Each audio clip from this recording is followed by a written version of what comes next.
tinggallah nyawa memuji Tuhannya dengan pujinya. Ah, ah, ah.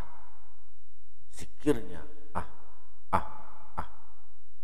Kemudian kembalilah nyawa dengan pujinya, la ilaha illallah Muhammadar Rasulullah, la sautin wala hurfin, yaitu tiada huruf dan tiada suara.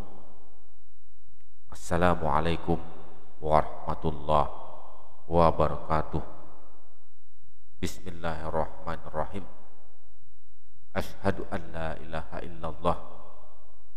Asyhadu itu tubuh kita, Allah itu hati kita, ilaha itu nyawa kita, Allah itu rahasia pada kita. Adapun Adam memakai tubuh, hati, nyawa, rahasia. Adapun Muhammad memakai syariat, tarikat, hakikat, makrifat. Adapun Allah Ta'ala memakai zat, sifat, asma, dan af'al. Orang yang memiliki syariat dan hakikat dinamai tahqiq, yang artinya orang yang benar, dan amanat itu bisa dicabut pada manusia apabila Tuhan menilik dengan kemurkaannya. Maka peliharalah amanat yang telah dititipkan Tuhan kepada kita. Inilah tugas berat yang dipikulkan Tuhan kepada diri manusia, yaitu pemeliharaan rohani. Adapun karena nyawa adalah urusan Tuhan, maka lemahlah orang membicarakannya, sedikit sekali orang yang membicarakannya, karena yang ahli oleh ilmu tauhid nyawa itu dinamai Rasul yang bernama Muhammad, dan kepada Muhammad itulah putusnya pengetahuan kita. Tiada akan sampai kepada martabat pengenalan kepada Tuhan, hanya pada Muhammad itulah wasilah kita untuk menyampaikan pengenalan kita kepada Tuhan. Aku kenal Tuhan dengan pengenalannya jua, yaitu Muhammad. Dalam hal ini bukanlah berarti kita mengenal Muhammad, tetapi karena hanya Muhammadlah yang senantiasa berkasih-kasihan dengan Tuhan dan dengan tiada putusnya. Karena Muhammad itu rahasia sifat Tuhan dalam peribadatan orang pada makam hakikat seperti sembahyang, tafakur, dan sebagainya harus melalui musyahadah, dan musyahadah harus melalui makam fana, yang artinya meniadakan diri pada diri yang batin dalam arti maknawi. Artinya dalam akuan kita tiada Adam yang kasar ini, tiada jasad kita ini tiada, yang ada hanya Muhammad dengan Tuhannya. Inilah yang dimaksud dengan mati pada hakikat. Maka beradalah diri itu dalam keadaan setengah sadar. Disinilah batas pengetahuan kita. Itulah sebesar-besarnya jalan makrifat. Adapun nyawa itu tak kala sakaratul maut bagaikan cahaya lampu yang kembali cahaya itu kepada lampu tatkala ia padam.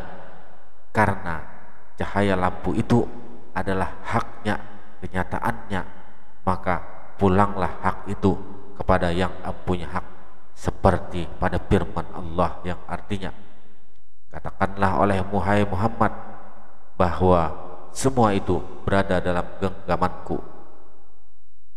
Maka sabda Nabi Muhammad sallallahu alaihi wasallam, ana abul arwah, aku, kata Nabi Muhammad, adalah bapak segala ruh. Setelah orang berhasil pada pengenalan dirinya yang batin yang bernama Muhammad, barulah orang mengetahui wujud Muhammad itu pada rahasia ketuhanannya.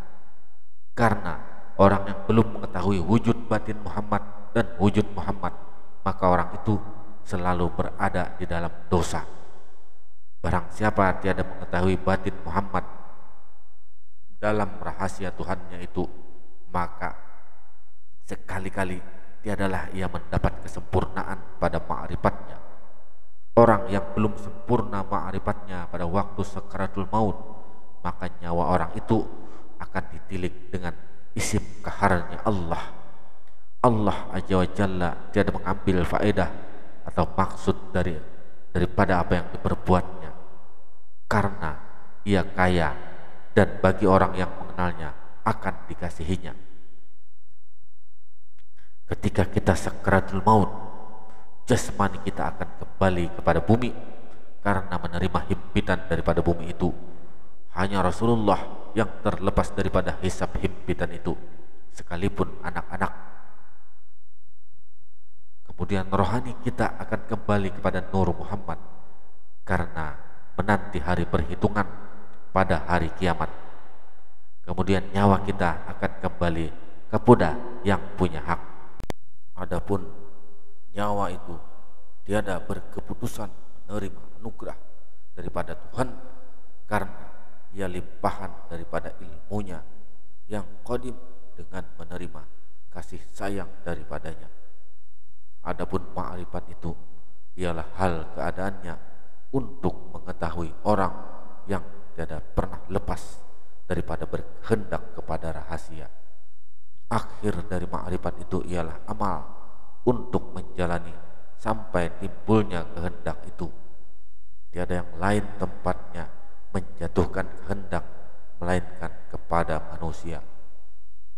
Maka asal ma'rifat itu ialah akal untuk menimbulkan keyakinan bahwa ia tiada lepas dan pada berkehendak kepada rahasia.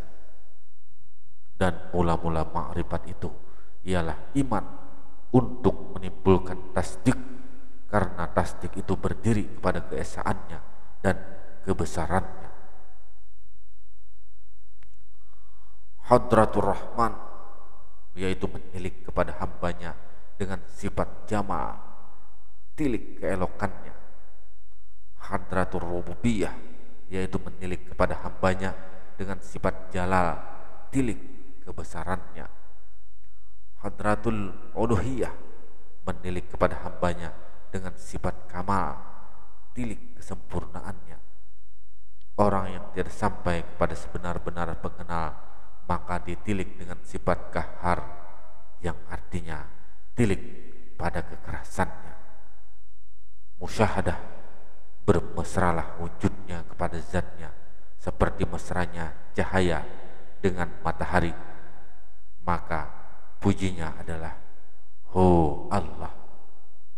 Kemudian pada sakaratul maut, keluarlah rohani meninggalkan jasmani dengan pujinya, yaitu Allahu Allahu. Kemudian tinggallah nyawa memuji kepada Tuhannya dengan pujinya ah ah ah ah.